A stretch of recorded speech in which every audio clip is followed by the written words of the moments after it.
hadihi ila yaumil talaq.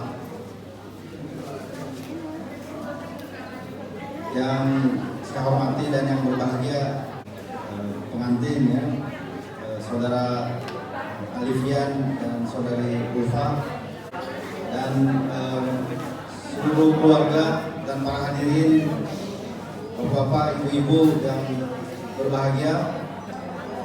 Saya akan menyampaikan 3 poin saja karena waktunya juga sangat singkat.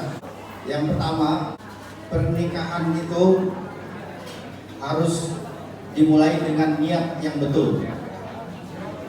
Rasulullah SAW bersabda, innamal a'malu binniyat wa innamal likulli imri'in ma nawa.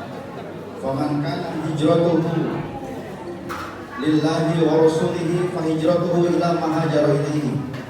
Wa man kana hijratuhu lidunya yusibuha aw imra'atin yankihuha fa hijratuhu ila ma hajara ilaihi. Kenapa mesti kita betulkan niat? Jadi pernikahan itu bukan tujuan. Jadi niatnya bukan untuk misalnya sekedar melepaskan cinta, bukan. Jadi niat menikah itu adalah li'ibadatillah, niat untuk melaksanakan firman Allah, wa ma umiru illa liya'budullah. Jadi kita ini terutama yang sudah menikah juga masih bisa bapak-bapak, ibu-ibu yang sudah punya anak, sudah punya cucu juga membetulkan niat kembali. Niatkan untuk ibadah. Ada yang bertanya, bukan ibadah itu sholat? Ya. Betul, ibadah itu sholat. Para ulama menjelaskan bahwa ibadah itu ada 2 macam. Ada ibadah mahdhah dan ada ibadah ghairu mahdhah. Nah, ibadah yang mahdhah itu adalah ibadah seperti sholat. Ibadah yang ghairu mahdhah itu adalah ibadah yang merupakan wasilah, merupakan perantara, merupakan cara untuk mendapatkan ridho Allah. Jadi niat menikah yang pertama adalah untuk ibadah, dan ibadah itu cirinya adalah 3. Yang pertama itu ketaatan kepada Allah. Jadi kenapa menikah? Karena kita taat, karena kita dilarang untuk berzina, karena kita diperintahkan untuk mengikuti anjuran Rasulullah, dan anjuran Rasulullah adalah menikah. Jadi kalau kita niatnya adalah beribadah, kita niatnya ini dalam rangka saya melaksanakan perintah Allah dan saya melaksanakan anjuran sunnah Rasulullah, kita akan dapat pahala. Ada hadis Rasulullah menceritakan begini, sekelompok para sahabat mengeluh kepada Rasulullah, enak banget itu katanya orang-orang kaya itu, saudara-saudara kita yang kaya, enak banget. Enaknya bagaimana? Ya mereka sholat, kita juga sholat katanya. Mereka zakat, kita juga zakat. Kita melaksanakan katanya ibadah yang sama, tapi mereka bisa sedekah, kita nggak bisa sedekah. Dan Rasulullah bilang, jangan khawatir, kalian bisa bersedekah dengan tasbih, dengan tahlil, kalian berzikir itu, kalian bersedekah, maksudnya sedekah, kalian bisa dapat pahala walaupun tidak keluar uang. Begitu. Terus Rasulullah ditanya, ayati ahaduna syahwatahu wa yakunu lahu fiha ajrun. Apakah kalau seseorang melampiaskan syahwatnya lalu dia akan mendapat pahala? Kemudian Rasulullah mengatakan, iya, akan dapat pahala kalau disalurkan melalui jalan yang halal, yaitu melalui pernikahan. Kata Rasulullah, apakah kalian tidak melihat, ara'aitum in wada'a fi haramin alahu wizrun, bukankah kalau dia berzina maka dia akan dapat dosa? Ibadah itu adalah sesuatu yang kalau kita kerjakan kita dapat pahala, kita dapat penghargaan dari Allah Subhanahu wa taala. Jadi ini pernikahan yang kita lakukan di sini adalah ibadah kepada Allah Subhanahu wa taala.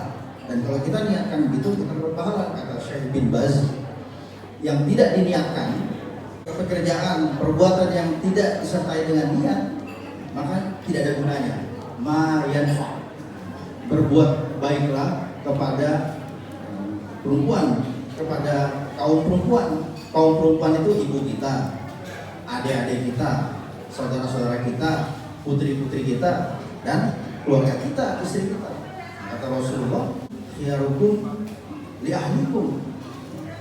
Orang yang terbaik, the best among you, are the best towards their family. Nah, gitu. Jadi ukuran orang baik itu bukan yang susah-susah, tapi justru ukuran yang paling mudah, tapi sebenarnya paling sulit juga dikerjakan. Kita kan sering itu ya, kita double standard. Jadi kita terima telepon, yang nelpon teman kita menjawab dengan ramah, dengan kata-kata yang baik, dengan sopan. Ada tamu, kita ngomong sama tamu dengan santun. Pas ngomong sama anak kita betak-betak. Ngomong sama istri kita, marah-marah. Ngomong sama orang lain, sama customer, baik sekali, serius. Ya jangan begitu. Jadi kata Rasulullah, istausu bin nisa'i khairan. Itu kalau kita mau jadi orang baik menurut standar Rasulullah. Terus yang ketiga, jadikan rumah tangga ini sebagai masjid, seumpama masjid. Jadi ada imamnya, ada makmumnya, dan mudah-mudahan nanti ada jamaahnya, ada keturunan yang baik-baik, ada anak yang bisa menjadi makmum. Jadi niatkan saudara Alfian ini sebagai imam, punya tanggung jawab. Nah, kalau masjid itu kan harus suci. Nah, berarti ya kita usahakan itu juga suci dalam rumah tangga kita. Jadi kan rumah tangga kita sebagai masjid, kita makmurkan.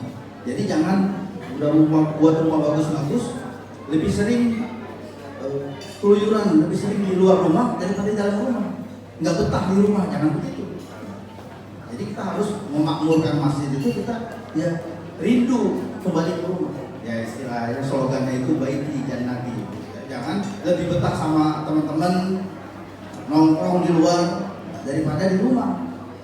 Jangan begitu. Jadi harus betah, harus nyaman di rumah. Karena rumah adalah tempat beribadah. Itu saja, mudah-mudahan Allah Subhanahu wa taala memberikan kita hidayah dan taufik untuk menjadi manusia yang baik, dan khususnya di saudara Livian dan Ulfa. Mudah-mudahan kita doakan bersama-sama semoga mereka bisa membangun keluarga yang sakinah, yang mawaddah, yang rahmah, dipenuhi cinta, kasih sayang, dan juga keberkahan dan kebahagiaan di dunia dan akhirat. Amin ya rabbal alamin. Mereka dapat keturunan yang baik-baik, yang soleh, dimudahkan, dibukakan pintu rezekinya, sehingga bisa membawa keberkahan kepada orang lain, kepada keluarganya, kepada kerabatnya, dan kepada semua orang. Amin ya rabbal alamin. Billahi taufiq wal hidayah. Wassalamualaikum warahmatullahi wabarakatuh. Waalaikumsalam warahmatullahi wabarakatuh. Terima kasih kepada yang terhormat Bapak Ustaz kita, yaitu Bapak Samsudin Arif, yang telah memberikan nasihat. Mudah-mudahan apa yang tadi disampaikan tadi berkenan di hati kita semua.